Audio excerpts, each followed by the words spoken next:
It's Sunday, all about football today. It's your boy Jayo Sto, and I'm about to drop my Super 6 best player matchups to look out for. I'm going to start off with a running back matchup, Bijan Robinson versus Cam Akers. And Cam Akers has finally found a home there in cold Minnesota.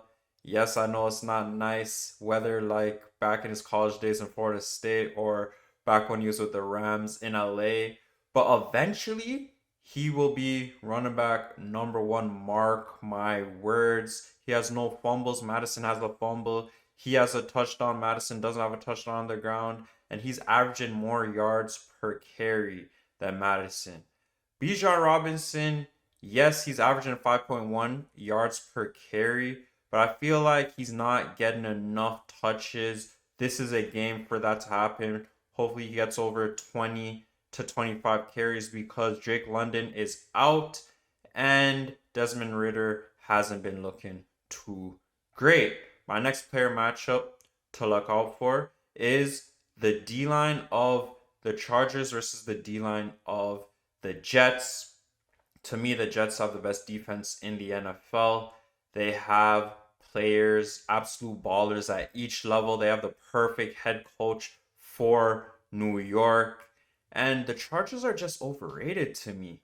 Yes, they have guys, but that's on paper. They're not producing.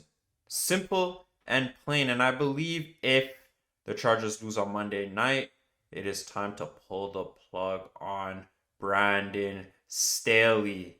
My next player matchup to look out for is the Sunday night matchup between the Bengals and the Bills. I'm going to go with Josh Allen and Stephon Diggs versus Joe Burrow and Jamar Chase. Yes, the Bengals are on fire, but Josh Allen has 17 touchdowns through the air, and Stephon Diggs has 748 receiving yards. Both of those are more than Joe Burrow and Jamar Chase in those respective categories.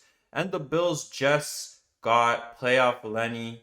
So this is going to take some of the pressure off Josh Allen because he always has to play Superman. And yes, it can take a toll on you. My next player matchup to watch out for is Dak Prescott versus Jalen Hurts. And Dak, he is playing pretty good this year. And I believe he's not going to lead the league in picks this season. Jalen Hurts, yes, he's already thrown more interceptions than all of last year, but he's pushing the ball down the field way more, and that's because Brian Johnson is giving him the opportunity to. You see, AJ Brown, 125 receiving yards in 6 straight games, never been done before. And Jalen Hurts has already thrown over 2,100 yards. This is going to be a shootout and obviously a possible NFC Championship preview. My next player matchup to look out for is another running back matchup. Josh Jacobs versus Saquon Barkley. Both guys not producing at the level they would like. Jacobs only 3.1 yard per carry. Barkley only 3.7 yards per carry. Barkley has a talent, don't get me wrong, but he always is like short gain, short gain, short gain, and then he'll bust one off and go for like an 80-yard touchdown or 70-yard touchdown. Yes, you have to realize this game is going to be ugly. It's going to be one in the trenches because they both have issues at quarterback. And Josh Jacobs, I believe that this is where he can he's gonna go off now. I believe he's gonna go off now. With Aiden McConnell, I don't think they're gonna just throw him in the fire, have him throwing the ball 30 times per game. I think Josh Jacob, he gets things going. Obviously, he can do well as a pass catcher, but on the ground, I think they get him going. Yes, a major drop off because last year he led the league in rushing, but yes, it has taken some time. We'll see how the Raiders do and if Davante Adams can get involved in the passing game more often. My next player matchup to look out for is Geno Smith versus Lamar Jackson. And Geno, I'm gonna be honest with you. He hasn't looked the best this season. Last year, he was deservedly a Pro Bowler. I don't know if that's gonna happen this year. He has so much weapons: JSN, Tyler Lockett, and DK Metcalf.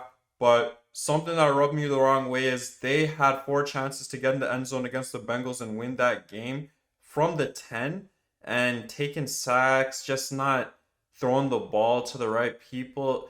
It didn't look too good. There was no real improvisation there. I do feel like Drew Lock would do better than Gino.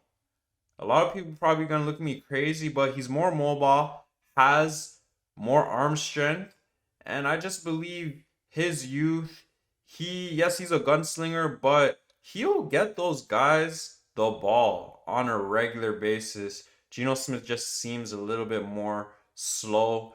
Lamar Jackson, 17-1 versus NFC opponents. You can't stop this guy. Doesn't have a number one receiver this year. Never really has had one ever. And look at the win percentage. It is so high. This guy, yeah, I could say MVP, arguably him and Mahomes, but we'll see how the year ends, what he is doing on the ground and through the air, and with minimal production from his wide receivers. You have to give this guy credit. He's an absolute baller. He won on the offseason, and look at him, he's winning on the field. Also, please, y'all subscribe, like, tell a friend to tell a friend, comment. It's your boy Jayo Sto. We are in here.